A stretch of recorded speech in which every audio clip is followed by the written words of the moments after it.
రైతులు సన్న వడ్లు పండించాలి. ఎందుకంటే తెలంగాణలో పండించే వడ్లు నాణ్యమైనవి, శ్రేష్టమైనవి.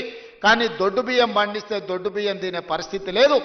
మనము రేషన్ షాపులలో దొడ్డు బియ్యం ఇస్తే మళ్ళీ తిరిగి మిల్లర్లు కొంటుర్రు, లేకపోతే కోళ్ళ దానాకు పోతున్నాయి. దొడ్డు బియ్యం ఇవ్వద్దు, సన్న బియ్యం ఇవ్వాలి అని నేను చెప్పిన. మరి ఏం చేయాలి? సన్న బియ్యం ఇవ్వాలి అని అంటే నేను చెప్పిన, మీరు రైతులకు విజ్ఞప్తి చేయండి. నేను చేస్తా, మీరు చేయండి. ఉప ముఖ్యమంత్రి గారు చేస్తారు, వ్యవసాయ శాఖ మంత్రి గారు చెప్తారు. రైతులకు సన్న వడ్లు పండిస్తే 500 రూపాయల బోనస్ ఇచ్చి ఆ వడ్లను కొంటాము. మాది బాధ్యత అని అంటే నమ్మకంగా, విశ్వాసంగా తెలంగాణ రాష్ట్రంలో పండించిన పంటలో 60% పోయినసారి సన్న వడ్లు మీరు పండిస్తే ఆ సన్న వడ్లను కొన్ని సన్న బియ్యం చేసి ఇవాళ పేదోళ్లకు సన్న బియ్యం రేషన్ షాపులలో పంచుతున్న మాట వాస్తవం కాదా?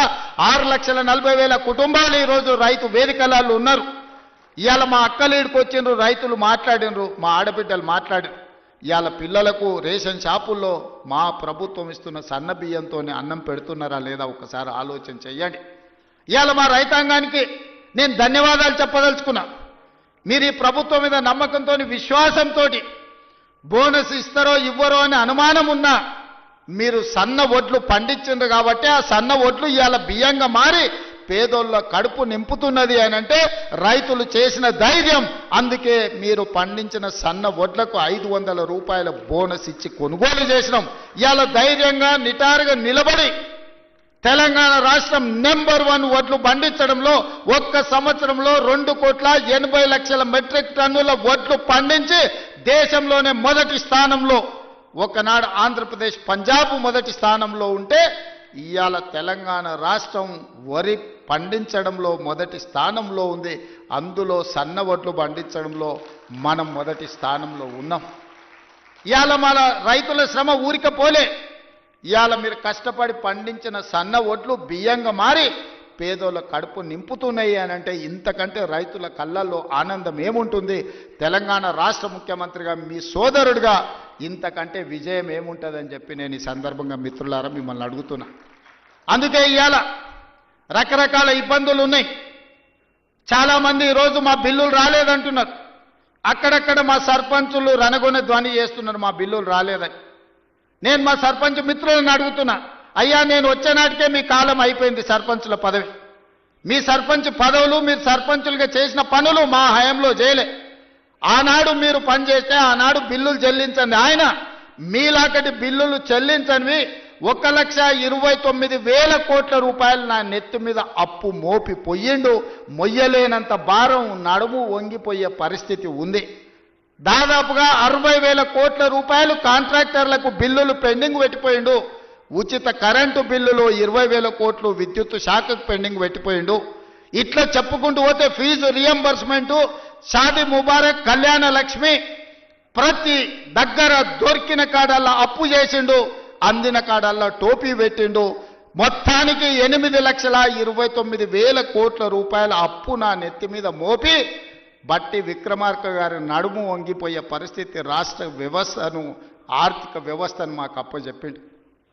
ఇన్ని అప్పులు, ఇన్ని తప్పులు చేసి ఇంకా ఇవాళ రోడ్ల మీదకి వచ్చి అడ్డమైన మాటలు మాట్లాడుతున్నారు. ఇవాళ వాళ్ళు చేసిన అప్పులను, వాళ్ళు చేసిన తప్పులను సరిదిద్దడానికి రోజుకు 18 గంటలు పనిచేసిన సరిపోని పరిస్థితి.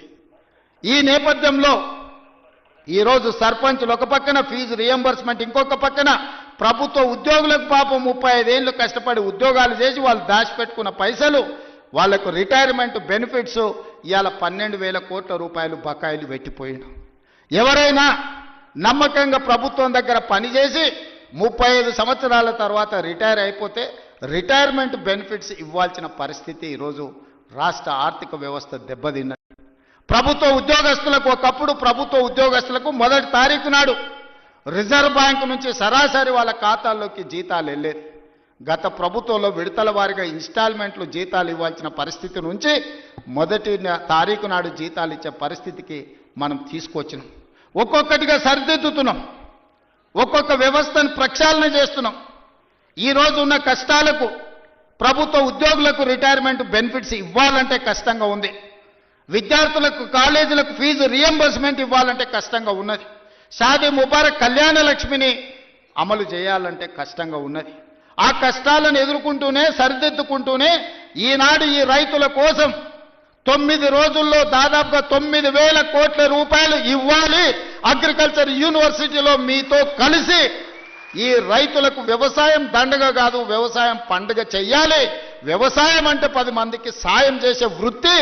వాళ్ళు కష్టాలలో ఉండి వాళ్ళు కాలిపోతున్న 10 మంది కడుపు నింపాలని ఏ రైతాంగం కష్టపడుతుందో ఆ రైతాంగానికి రైతు భరోసా పథకం ద్వారా ఈనాడు ప్రారంభించి 9 రోజులు తిరిగే లోపల దాదాపుగా 9,000 కోట్ల రూపాయలు 1,49,00,000 ఎకరాలకు 70,11,984 మంది రైతులకు రైతు భరోసా పథకం కింద నగదు బదిలీ చేయడానికి ఈరోజు ఇక్కడికి వచ్చిన మిత్రులారా, ఇన్ని కష్టాలున్నా ఇన్ని నష్టాలు రాష్ట్ర ప్రభుత్వానికి ఉన్నా రైతాంగాన్ని ఆదుకోవాలి. రైతు బాగుంటే రాజ్యం బాగుంటుంది. ఇవాళ రైతు చేతుల నగదు ఉంటే అప్పులోల చేతుల బలి కాకుంటాడు. అప్పులకు మిత్తీలకు ఇవాళ వెళ్ళి రైతు బలి కాకూడదన్న ఏకైక లక్ష్యంతోనే ఈరోజు ఈ కార్యక్రమాన్ని తీసుకుని ఇప్పటి వరకు దాదాపుగా రైతు రుణమాఫీ కావచ్చు, లేకపోతే రైతు భరోసా